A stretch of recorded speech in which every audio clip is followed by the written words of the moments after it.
Hello and welcome to AFS classes. AFS classes में आपका स्वागत है। आज इस वीडियो के अंदर हम करेंगे आरआरबी के स्टेनोग्राफर 2020 का एग्ज़ाम एनालिसिस, जो कि हमारा 15 दिसंबर की शिफ्ट फर्स्ट के अंदर कंडक्ट कराया गया है। आरआरबी का मतलब क्या है यहाँ पे? रेलवे रिक्रूटमेंट बोर्ड, यानी कि रेलवे का स्टेनोग्राफर का एग्ज़ाम, जो कि अवेटेड था बहुत। तो अगर आप एनटीपीसी की तैयारी कर रहे हो, ग्रुप डी की तैयारी कर रहे हो, फिर आइसोलेशन पोस्ट की, जो भी वेरियस पोस्ट की है, इसकी तैयारी कर रहे हो, तो आपको ये पूरा वीडियो एंड तक देखने की ज़रूरत है, क्योंकि इसके अंदर मैं सारे क्वेश्चन बताऊंगा आपको। कैसे कैसे क्वेश्चन आए एग्जाम के अंदर मैं पर्टिकुलरली लिख के लाया हूँ। मैथ्स वगैरह के सारे क्वेश्चन, मैथ्स, रीजनिंग के, जीके के और इंग्लिश के, ये सारे मैं आपको इसके अंदर बताऊंगा। तो मैं आपको बताऊंगा इसके अंदर क्वेश्चन कैसे आए, गो अटैम्प्ट्स क्या होने चाहिए आपके इसके अंदर, और एग्जामिनेशन का लेवल क्या था, ये सब चीज़ बताऊँगा आपको मैं। तो इसके अंदर पूरी वीडियो को एंड तक देखना, आपको सब कुछ समझ में आ जाएगा। तो इसके अंदर मैं आपको पहले बता देता हूँ कि कैसा इसका पैटर्न था, एग्जाम पैटर्न क्या था इसका।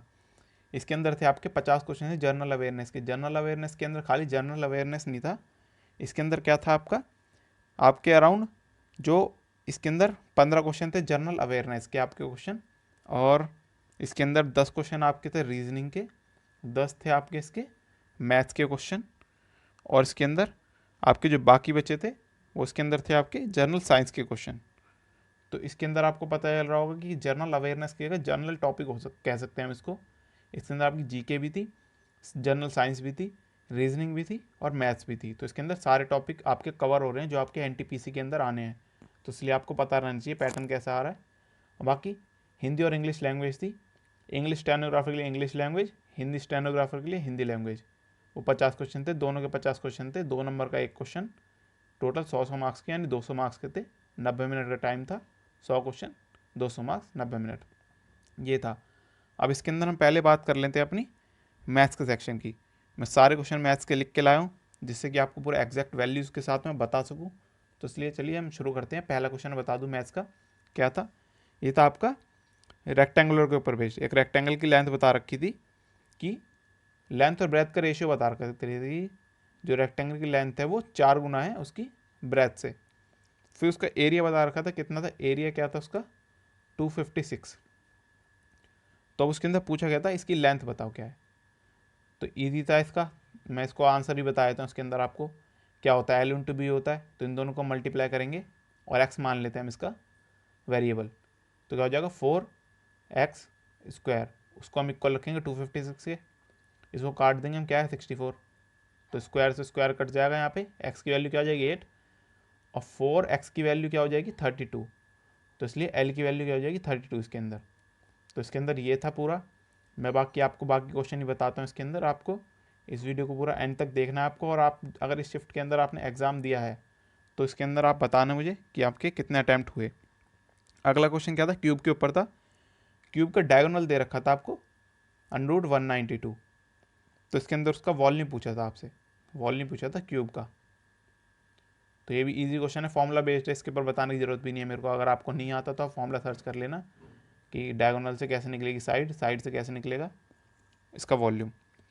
बाकी अगला क्वेश्चन हेमिस्फेयर के ऊपर था आपका। एक हेमिस्फेयर था आपका, हेमिस्फेयर में क्या था आपका, एक कोन था और दोनों के बेस इक्वल थे, यानी कि जो आपका रेडियस है दोनों का इक्वल था, और इनकी हाइट भी इक्वल हो।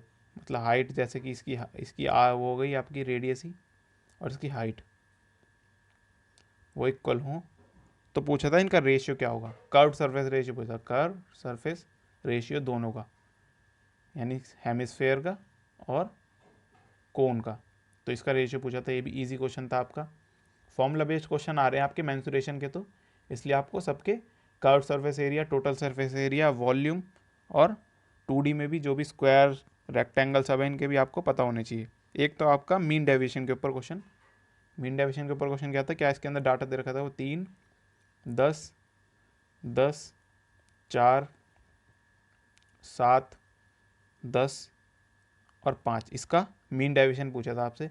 यही फॉर्मूला बेस्ड है।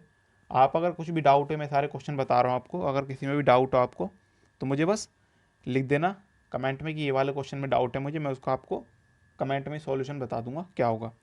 बाकी जो भी बड़े क्वेश्चन होंगे मैं उनका सॉल्यूशन ही बता दूंगा आपको। एक था मोड का, इसके अंदर आपको डाटा दे रहा है, सारा डाटा नहीं लिख रहा मैं क्योंकि बहुत ज़्यादा डाटा था। 120 यहाँ पे लिखा था, 140, 120 ऐसे करके फिर मोड पूछा हुआ था। तो इसमें भी बहुत ईजी था आपका। मोड तो आपको पता ही होगा, बहुत ईजी है, मीन मीडियन मोड आपको पता होनी चाहिए। एक था आपका ट्रायंगल, रोम्बस पे बेस्ड हो एक क्वेश्चन आपका। क्या था, एक रोम्बस था आपका, रोम्बस में आपका था, इसके अंदर P Q R S side थी उसकी, P Q R S side थी। उसके अंदर उन्होंने बता रखा था कि उसकी साइड क्या है, 6 सेंटीमीटर है, और पी क्यू आर जो है, पी क्यू आर ये एंगल जो आपका 120 दे रखा था। तो उसने पूछा था कि क्यू एस की लेंथ क्या होगी। पी क्यू की लेंथ दे रखी थी उन्होंने 6, और पूछा था क्यू एस की लेंथ क्या होगी, ये पूछी थी इन्होंने, ये वाली लेंथ क्या होगी। तो इसके अंदर ये सॉल्व करना था आपको, ज्योमेट्री का क्वेश्चन है आपका। अगर आप एसएससी की तैयारी कर रहे थे तो ये आपको ईजी लगेगा। बाकी पूछा था, एक इंटीरियर एंगल पूछा था कि डेकागन यानी जिसकी 10 साइड होती हैं, पेंटागन जैसे 5 साइड वाला है, डेकागन 10 साइड वाला फिगर, क्लोज्ड फिगर, उसके इंटीरियर एंगल्स का सम पूछा था। तो क्या होता है उसके इंटीरियर एंगल का सम, ये पूछा था। ये फॉर्मूले बेस्ड क्वेश्चन है, बताने की जरूरत नहीं है। एक था आपका टिग्नोमेट्री से हाइट एंड डिस्टेंस से क्वेश्चन।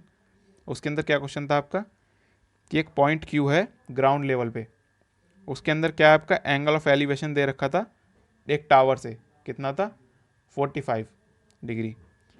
फिर एक हाइट दे रखी थी उसकी 70 मीटर। पूछा था कि पॉइंट क्यू फुट के टावर से, मतलब टावर के फुट से कितनी दूर है। तो ईजी है ये तो, इसमें वो नॉर्मल हाइट एंड डिस्टेंस लगना है आपका, कुछ एक्स्ट्रा था नहीं इसके अंदर आपका। बाकी अगला क्वेश्चन बताया था आपको मैं। इसके अंदर क्या था कि एक लड़के ने एक पेन खरीदा, एक पेंसिल खरीदी और एक कप खरीदा। उसके अंदर उसने पे करे 21 रुपये टोटल इनके। अब राकेश था एक, उसने एक कप खरीदा और 2 पेंसिल खरीदी उनने और एक ग्लास खरीदा, तो टोटल उसने फिर 28 रुपये की एक ने। तो इससे आप निकाल लोगे, 2 इक्वेशन बन गई हैं, इनसे निकाल लोगे आप। 2 फालतू क्या खरीदी है, पेंसिल, तो पेंसिल की वैल्यू कितनी होगी 7। फिर ऐसी एक और इक्वेशन दे रखी थी उसके अंदर कि उन्होंने 2 ग्लास खरीदे, मतलब 2 पेन खरीदे, और ऐसी करके मतलब इक्वेशन बनानी थी उसके अंदर। और फिर आपका एन ने पूछा था कि 10 पेन की कीमत कितनी होगी। तो ये भी इजी क्वेश्चन था आपका। अब बाकी बात करते हैं हम इसके अंदर आपकी जो आपके रीजनिंग के क्वेश्चन थे। रीजनिंग क्वेश्चन बताया था पहले मैं आपको, फिर मैं जनरल अवेयरनेस पे जाऊंगा इसमें। इसके अंदर रीजनिंग के क्वेश्चन कैसे थे, एक तो आया था आपका क्लासिफिकेशन से बेस्ड। क्या था उसके अंदर, जैसे डीप लिखा है यहाँ पे, डीप जो गहराई को कहते हैं डीप, और यहाँ शैलो लिखा था, शैलो मतलब खोखला होता है। फिर यहाँ पे डबल प्रपोर्शन का साइन दे रखा था, यहाँ पे लिखा था बेस्ट, और पूछा था क्या आना है यहाँ पे। एक ऐसा क्वेश्चन था, ये समझ में आ गया होगा आपको। और फिर और बता देता हूँ आपको मैं, और क्वेश्चन क्या था आपका, सिक्वेंस में अरेंज करना था डिक्शनरी ऑर्डर में। आपके 5 वर्ड दे रखे थे, 1 2 3 4 5, कुछ ए या बी से स्टार्ट हो रहे थे, उनको आपको एक अल्फ़ाबेटिकल ऑर्डर में यानी डिक्शनरी के अकॉर्डिंग उसको लगाना था, अरेंज करना था। तो वो भी इजी क्वेश्चन था। और क्वेश्चन बता देता हूँ आपको मैं। एक था आपका ब्लड रिलेशन से, ब्लड रिलेशन में आपको मतलब कि लिख नहीं पाया तो इसलिए मैं उसको ज़्यादा बता नहीं सकता, मगर उसके अंदर ज़्यादा रिलेशन नहीं बन रहे थे, मतलब कि ईजिली बन रहा था, बस ये बता देता हूँ आपको। बाकी एक क्वेश्चन था आपका फिगर बेस्ड था, मतलब नॉन वर्बल रीजनिंग का था कुछ। एक क्वेश्चन नॉन वर्बल रीजनिंग, इसके अंदर क्या था कि स्टार बन रहा था ऐसे, यहाँ पे तो वर्ड्स आपके नंबर लिखे थे। इसमें तो ये तो आपकी नॉर्मल रीजनिंग हो गई, जिसके अंदर आपको एक तरीके से वो करना है कि डिकोड करना है कि कौन से पैटर्न चल रहा है इसके अंदर, ऐसे क्वेश्चन था इसके अंदर। तो यहाँ पे अगले में ऐसी स्टार एक और कुछ वैल्यू दे रखी थी यहाँ पे। फिर तीसरे वाले में ये वाला मार्क क्वेश्चन मार्क दे रखा था, और बाकी यहाँ के 3 वैल्यू दे रखी थी, क्वेश्चन मार्क पूछा हुआ था। तो आपको समझ में आ गया होगा, और आप रीजनिंग की प्रैक्टिस करते हो। तो इतना तो मैंने को बताना है, बाकी मैं आपको एग्जैक्ट वैल्यू वाले क्वेश्चन ही बताया था। एक था आपका फिगर वाला, मेरे को याद है, ट्रायंगल गिनने थे उसमें, नंबर ऑफ ट्रायंगल, इसमें गिनने थे कितने नंबर ऑफ ट्रायंगल है। तो ईजी सा क्वेश्चन है, ज़्यादा कुछ कॉम्प्लिकेटेड नहीं था, ईजिली गिन सकते हैं उसको। बाकी और क्वेश्चन बताता हूँ आपको मैं। इसके अंदर क्या था आपका ऑड वन आउट का दे रखा था उसके अंदर आपको, और आपका कोडिंग डिकोडिंग था इसके अंदर कि आपके जैसे एक 6 वर्ड का था कुछ, ब्रश था या पता नहीं ऐसे कुछ था, वो 20 से कुछ वर्ड था। वो 6 वर्ड का था, उसको 6 वर्ड का डिकोड कर रखा था, एक एक लेटर आगे बढ़ा था, बी का सी कर दिया, एच का आई कर दिया। तो इसके अंदर ऐसे ही था। फिर अगला एक वर्ड लिखा है 6 वर्ड का, उसको ही डिकोड करना था। एक था आपका मिसिंग सीरीज, उसके अंदर क्या थी 81, 15, 94, फिर क्वेश्चन मार्क और फिर 107, फिर 33। तो इसके अंदर क्वेश्चन मार्क की वैल्यू पूछी थी यहाँ पे क्या होगी। तो ये भी आप निकाल लेना, मैंने सारी वैल्यू लिख दी है आपको। बाकी मैं और क्वेश्चन बताता हूँ आपको। जनरल अवेयरनेस से क्या क्वेश्चन थे, और सिलॉग का भी क्वेश्चन आया था एक। नॉर्मल क्या था, सम और ऑल पे था, जो आपके एसएससी के अंदर पैटर्न दिखता है। बैंक वाला पैटर्न नहीं था कि ओनली अ फ्यू वाला, नॉर्मल सम वाला क्वेश्चन था। अब आपको जनरल अवेयरनेस के अंदर बता दूं मैं कि जनरल अवेयरनेस में आपके अराउंड करंट अफेयर से कैसे क्वेश्चन पूछे गए हैं। करंट अफेयर और स्टैटिक दोनों पार्ट थे इसके अंदर आपके। करंट अफेयर से अराउंड आपके पूछे हुए हैं 50% क्वेश्चन करंट अफेयर से थे इसके अंदर आपके, और बाकी 50% थे आपके स्टैटिक। करंट भी आपकी ऐसी नहीं थी, करंट ऐसी थी कि लास्ट 7 से 8 महीने के, 7 से 8 महीने के थे लास्ट इसके अंदर। और ये डायरेक्ट नहीं थे क्वेश्चन, मतलब ये था कि करंट में कोई टॉपिक चल रहा है तो उससे पास्ट का पूछ लिया उसका कुछ। जैसे कि रिसेंटली अभी किसी की डेथ हुई है तो पूछ लिया, किसी मंत्री का पूछा था कि उसकी कॉन्स्टिट्यूएंसी क्या थी, मतलब किस जगह से वो जीते थे, तो ये पूछा हुआ था। और बाकी स्टैटिक के अंदर आपके बताया तो मैं किस किस टॉपिक से पूछे गए थे। इसके अंदर आपका पूछा गया था आपको, पहले मैं जनरल साइंस की बात कर लेता हूँ। इसके अंदर जनरल साइंस के मैंने लिख रखे हैं क्वेश्चन। जनरल साइंस की बात कर लेता हूँ पहले मैं, जीएस की यानी। इसके अंदर कैसे क्वेश्चन पूछे हुए थे आपसे कि आपके मेटल से रिएक्टिंग का पूछा है, इलेक्ट्रोप्लेटिंग के ऊपर, इलेक्ट्रोप्लेटिंग के ऊपर पूछा हुआ था आपका क्वेश्चन। आपका पूछा हुआ था हेरिडिटी के ऊपर, हेरिडिटी यानी इवोल्यूशन के ऊपर क्वेश्चन। और उसके अंदर क्या था, शेप के ऊपर पूछा हुआ था। बायोलॉजी का क्वेश्चन था ये कि कौन अपनी शेप चेंज कर पाता है, सिंगल सेल ऑर्गेनिज्म। क्या आंसर था इसका, अमीबा। अगला क्वेश्चन बता देता हूँ आपको मैं। अगला क्वेश्चन था कि ब्लड के अंदर कौन सा प्रोटीन होता है, ये पूछा था इसके अंदर। अगला था ब्लू बेबी सिंड्रोम किसकी वजह से होता है, किस चीज़ की एक्सेस की वजह से होता है, क्या ज़्यादा हो जाता है। अब पूछा था कि किसके अंदर गिल्स नहीं होते। चार ऑप्शन थे आपके, ऑक्टोपस वेल ऐसे उनके थे। और बाकी इसके अंदर आपको और बता देता हूँ मैं। एब्सोल्यूट रिफ्लेक्स पूछा था डायमंड का, डायमंड का एब्सोल्यूट रिफ्लेक्स इंडेक्स क्या है। एब्सोल्यूट आपको पता होगा कि एब्सोल्यूट होता है अगर होता है रिलेटिव।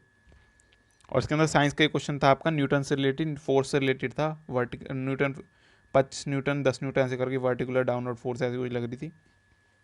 और इसके अंदर बता देता हूँ मैं आपको जीए के अंदर क्या था, कि जनरल अवेयरनेस में कैसे आप क्या क्या क्वेश्चन पूछे गए थे।